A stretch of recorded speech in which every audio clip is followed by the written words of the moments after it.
a Salud a la Carta. Hoy, como siempre, le llevamos una nueva emisión de nuestro espacio dedicado a la prevención, al tratamiento y al diagnóstico de las enfermedades. Pero hoy lo vamos a dedicar a hacer un balance, un diagnóstico de la salud en Venezuela. ¿Por qué? Todos sabemos cuál es la situación lamentable que atraviesa nuestro país, no solamente en escasez de medicamentos, escasez de equipos médicos, insumos, repuestos para los equipos, en fin, una situación bastante alarmante que pone en peligro la vida de muchos venezolanos que día a día enfrentan los embates de acudir a un centro asistencial y no poder ser atendidos como se merecen, no por falta de médicos, no, gracias a Dios nuestro personal médico, de enfermeras y todo el equipo de salud está preparado para enfrentar y afrontar y por supuesto diagnosticar las enfermedades, pero cuando no hay insumos, la medicina se vuelve medicina de guerra. Buenos días, doctor Edgar Capriles. Buenos días, Laura, ¿cómo estás? Bienvenido a Salud a la Carta. Muy bien, gracias por aceptar nuestra invitación. Nuestro invitado, el doctor Edgar Capriles, es médico internista, psiquiatra y también fue presidente de Corpo Salud hasta el año 1996 y como expresidente de esta importante organización, pues nos llama muchísimo la atención el poder conocer de su boca, según su experiencia actual, no solamente en la parte pública, sino también privada, de cuál es la radiografía de la salud en Venezuela. Bueno, muchas gracias por la invitación para transmitir lo que nosotros entendemos que está pasando en el país. La radiografía es estamos viviendo la historia negra de la salud pública venezolana. Nunca Venezuela había estado en una situación tan terrible. Siempre la red hospitalaria había tenido problemas de funcionamiento, escasez de insumos y tal. Pero estamos en una situación que jamás se había vivido, donde faltan medicamentos esenciales, sin los cuales no se puede salvar la vida en una emergencia.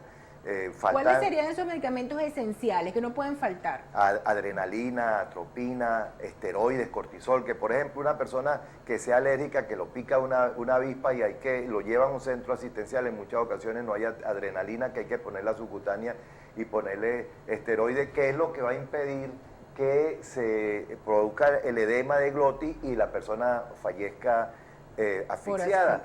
En Morrocoy murió una persona joven por una asfixia producida por un edema de glotis, por una alergia, y no había medicamentos. Y están enjuiciando al médico como el responsable.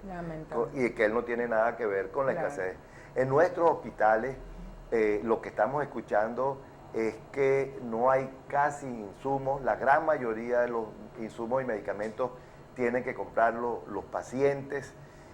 Si a la persona la van a operar, tiene que comprar la ropa y todo lo que requiere para que lo operen y lo traten posteriormente a la intervención quirúrgica. Es decir, que no es como dice el gobierno, que la salud en Venezuela es gratuita, entonces, porque si yo tengo que ir al hospital y vestirme para que me operen, comprar los medicamentos, hasta las jeringas a veces hay que llevarlas. Precisamente acabas de hacer una acotación bien importante que está fundamentada científicamente.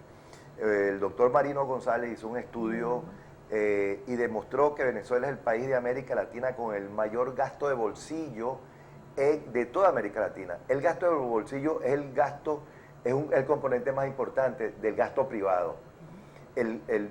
No es el tamaño de la estructura pública lo que define un sistema, si es público o privado, es quién gasta. Cuando es el Estado, ese sistema es público, así los hospitales sean privados. Caso canadiense, por ejemplo. Ese es un sistema público, pero los hospitales son de propiedad privada. En Venezuela tenemos una red pública, pero el gasto lo hacen los pacientes, los ciudadanos que van a los hospitales. Yo voy a poner un ejemplo. Si alguien va al hospital y hay que hacerle la historia para ingresarlo, pues tiene que mandar a fotocopiar la historia en un kiosco que está frente al hospital, porque el hospital no tiene papelería. Y los récipes que dan en mi servicio con papelería, hoja de desecho que nosotros conseguimos, reciclable, y con eso hacemos récipes, porque el hospital no nos dota de insumos. Bueno, es lamentable. Otro aspecto importante es la espera, ¿no? Que a veces tienen los pacientes en hospitalización que necesitan de una intervención quirúrgica y entonces, no, bueno, lo vamos a hospitalizar, pero no sabemos cuándo la intervención. ¿Cuánto le cuesta eso al Estado, una cama clínica a diario, cuando el paciente a veces espera hasta 3 y 4 meses? Claro, ahí hay un problema, son muchas las causas, pero una de las más importantes es que de hace 2, 3 años están reparando los pabellones y solamente hay uno funcionando. Y ustedes entenderán que Aragua, el estado de Aragua, y eso ocurre con muchos hospitales, necesitan muchos más pabellones. Claro. Tienen 3 años reparando los pabellones, tienen mucho tiempo reparando los pisos de traumatología y de cirugía. 2 años duraron para reparar un ala de cirugía y de traumatología y las otras están que son hospitales de Biafra o de Haití. Es decir, el problema que tenemos en el hospital es un problema de recursos y sobre todo de gerencia, porque quien preside la Corporación de Salud del Estado actualmente, su primer trabajo en salud fue en la presidencia de Corpo Salud. En cambio, digamos, muchos otros que estuvieron en ese cargo hicieron carrera sanitaria, claro, conocieron desde médico rural. En salud pública. Exactamente. Entonces, hay un problema de conocimiento y su campaña, porque ya haciendo propaganda, es que hacen operativos. Bueno, en los operativos en salud pública es la demostración del fracaso de los servicios de salud, porque se hacen operativos cuando no tienen establecimiento de salud o cuando los que tienen no funcionan. Si no, si funcionan, no necesita hacer un operativo, pero eso es la campaña, que la propaganda que se hace. No saben que están demostrando con eso que la salud está totalmente deteriorada. Exactamente. Y otro problema que el Hospital Central de Maracay, ubicado en el estado de Aragua, es receptor de pacientes provenientes también de otros estados, no es solamente los de Maracay o de Aragua, vienen pacientes de Carabobo, de Apure, de Barinas, de Guárico, eso también incrementa el flujo de pacientes. No hay duda. Pero actualmente los quirófanos solamente están destinados para emergencias, doctor, ¿o se está haciendo alguna intervención electiva? Hay uno de los pabellones de electivas que no está tan bien, y eso que fue inaugurado estaba deteriorado, y hay otro en diálisis que fue habilitado para hacer electivas, y los otros 2 son de emergencia. Ahí hay 9 pabellones que deberían estar funcionando. Bueno, vamos a cumplir con la primera pausa publicitaria. Al regreso continuaremos conversando con el doctor Edgar Capriles, internista, psiquiatra, expresidente de Corpo Salud Aragua hasta el año 1996. Luego de la pausa seguiremos con más de Salud a la Carta, la información vital que usted necesita.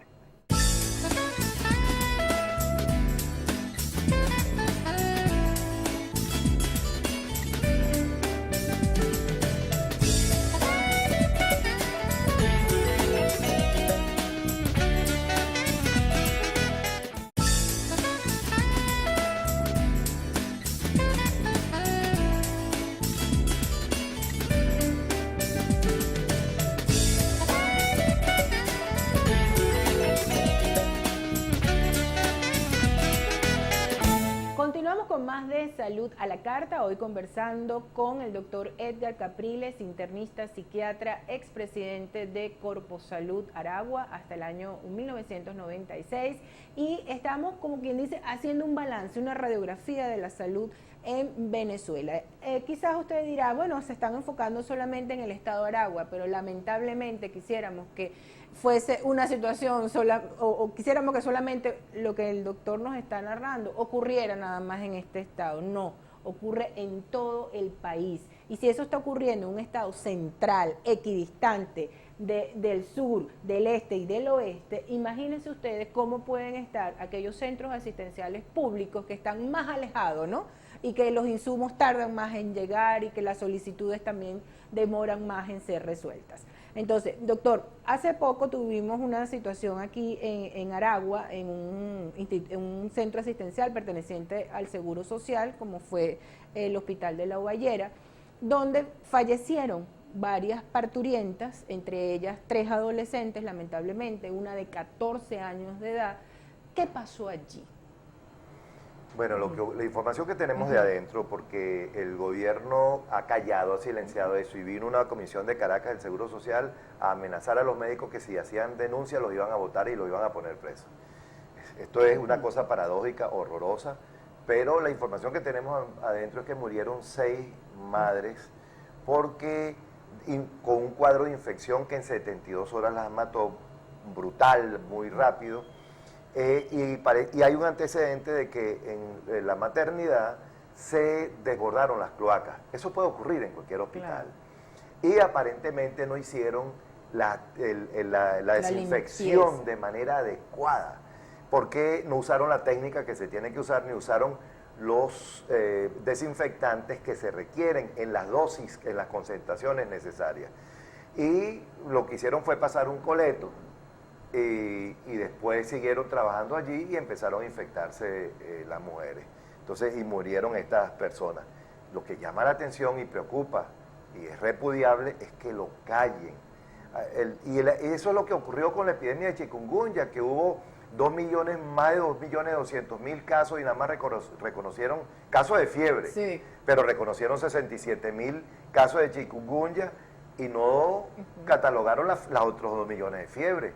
En todo caso, las redes sociedades médicas científicas señalaron que en ese periodo, en el año 2014 y 2015, hubo cerca de 6 millones, pero el gobierno no dijo nada, porque el silencio... ¿Pero qué pretenden? ¿Tapar el sol con un dedo? Esa es la pretensión. O sea, si no lo admito, no existe. ¿Será que ese es el lema que ellos quieren plantear? Exactamente. Por eso, bueno, basta ver Venezolana de Televisión, donde no hay delincuencia, no hay escasez, no hay problemas hospitalarios, todo es una maravilla. Pero los venezolanos estamos viviendo una situación que ha sido bien catalogada como una crisis humanitaria para conseguir alimentos, para conseguir medicina, para conseguir absolutamente todo, y en las calles manda la delincuencia. Estamos viviendo una situación dramática que hay que producir un cambio. El pueblo está desesperado. Y la delincuencia también en los mismos centros asistenciales, porque ustedes los médicos son víctimas de agresiones, golpes, insultos, a veces les impiden hasta entrar en su área de trabajo. Bueno, en el Hospital Central de Maracaibo ocurrió un hecho que no tiene antecedentes en la historia sanitaria venezolana, que fue que el jefe de seguridad del hospital, que tiene la responsabilidad de cuidar los bienes y a las personas, a los trabajadores y a los pacientes y sus familiares, comandó un grupo de motorizados y ordenó que golpearan a los médicos que estaban allí en el hospital. A los residentes. A los residentes. Inclusive yo me salvé esa golpiza porque salí en una comisión con otros médicos especialistas a dar una rueda de prensa señalando lo que ocurría. Y previo a eso, eso ocurrió posterior, 3 días después, de un evento que se produjo en la emergencia pediátrica del hospital, cuando Lilian Tintori y María Corina Machado llevaron 6 cajas de insumos en la emergencia pediátrica y se las entregaron a las madres. Las madres estaban muy contentas. Porque claro, felices. Claro, porque le dieron soluciones hidratantes, inyectadoras, etcétera, y llegaron unos hombres, uno de ellos armado, y les arrebataron a la fuerza las cajas. El donativo. Ellas empezaron a forcejear y ahí se involucraron los médicos, la especialista, jefe de la emergencia, los residentes de pediatría y los estudiantes de medicina que estaban allí apoyando a las madres y tratando de evitar que se llevaran la caja. Al final de cuentas se la llevaron y la sorpresa es que el director del hospital llegó amenazándolos como si hubieran cometido un delito. Como si donar unas cajas de medicamentos donde no hay fuera un delito. Bueno, lo que está pasando ahorita con el donativo que hizo Cáritas a Venezuela. Que el gobierno lo prohibió. Que los medicamentos ya están entrando en ese proceso de vencimiento porque no han dado la autorización para que desembarquen del puerto. Sí. O sea, una cosa absurda y hasta, bueno, inaudita. O sea, ¿cómo uno puede pensar que va a recibir una ayuda y uno se va a negar a recibirla? Y más cuando la necesita. Eso no tiene... No... Si es que ellos creen que todavía Venezuela no la necesita, bueno, recíbanla y mándenla para Haití, mándenla. Pero es que la necesitamos, señores. La necesitamos. Una autoridad con sentido común le preguntaría a los donantes, ¿no tienen más por casualidad, en esta situación de escasez, no tienen más por casualidad para que me consigan? Pero el tema es que la sinrazón es lo que domina el escenario nacional y el escenario sanitario. Por ejemplo, Yo estuve participando en las reuniones de la dirección del hospital y allí los jefes de servicios narraban historias tétricas, ¿Sí? historias terribles. Por ejemplo, digamos, cuesta creerlo, pero allí comentaron que un jefe de un cirujano, un neurocirujano, estaba haciendo una intervención quirúrgica de cerebro y cayó una mosca en el cerebro. Dios. Y en esa reunión salta la jefe de ginecología y obstetricia y dice, nosotros estamos haciendo una histerectomía y cayó una mosca.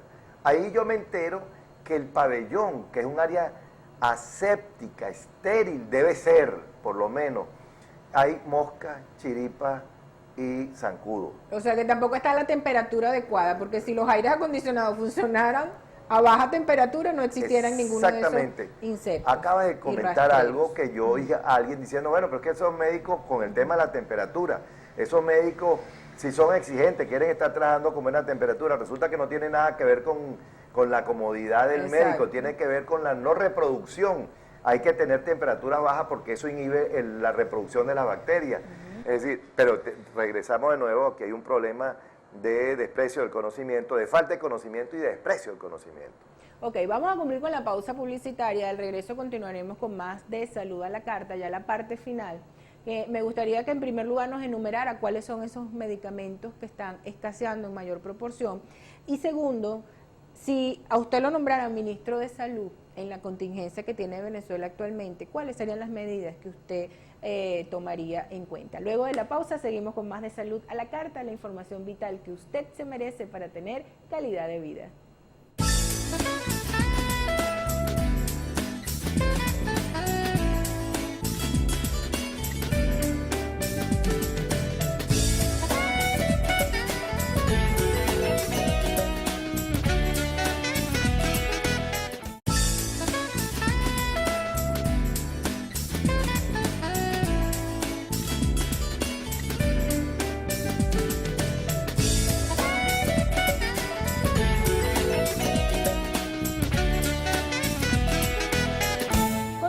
Más de Salud a la Carta, la información vital, la que usted necesita para el bienestar de toda su familia.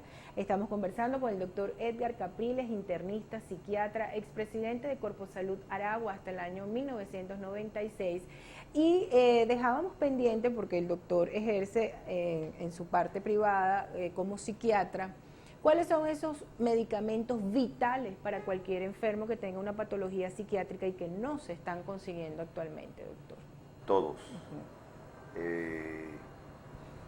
Por ejemplo, los tranquilizantes mayores, cuesta mucho conseguirlos. Cuando yo era médico rural y me llegaba un paciente agitado, yo sabía cómo tratarlo y tenía los insumos para tratarlo.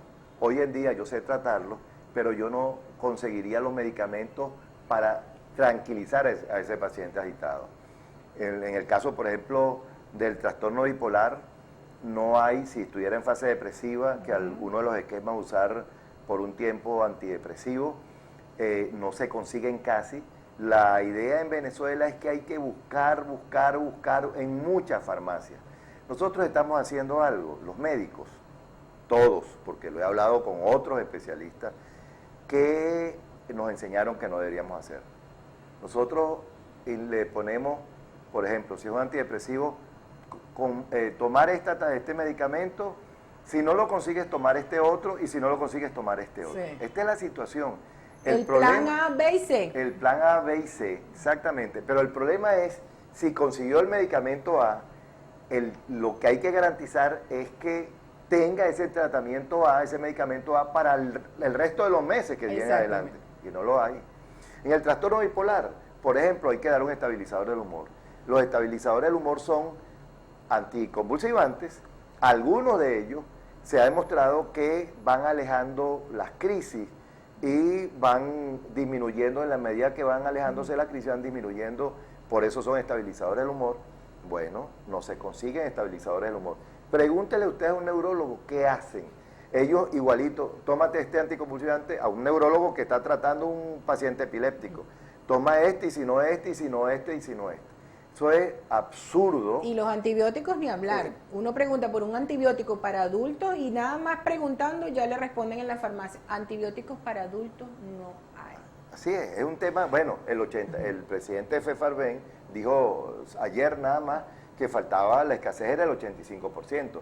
Y llegan 40 cajas de un medicamento X a una farmacia y eso vuela, eso no dura media mañana o media tarde. Y de las pocas farmacias que ya están quedando, porque actualmente, hace pocos días, declaraba un especialista en este ramo, que él decía que ya en 4 o 5 estados del país han cerrado más de 20 farmacias y que la proporción en Venezuela era de una farmacia para 7,000 personas.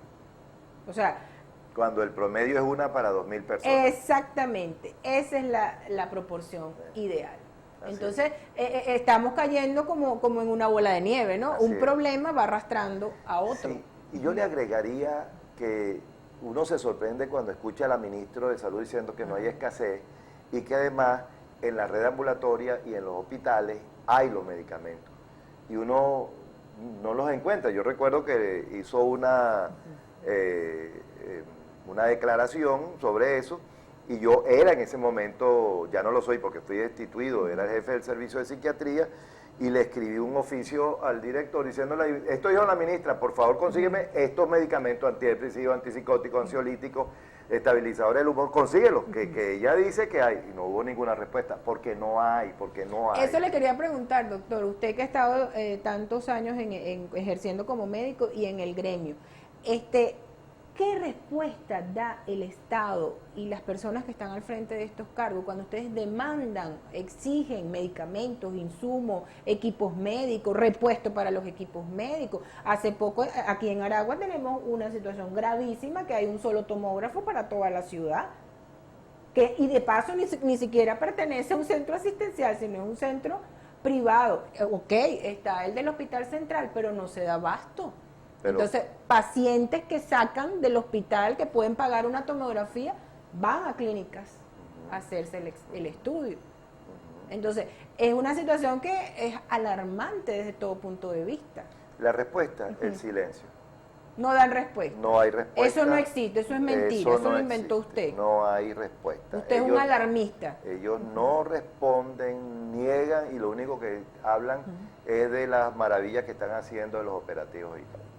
Eso es. Doctor, para cerrar el programa con un sabor dulce, usted como psiquiatra, como internista, ¿qué recomendación le da a sus pacientes cuando llegan aquí, por ejemplo, angustiados, alterados, depresivos o tristes, para, digamos, llevar la situación?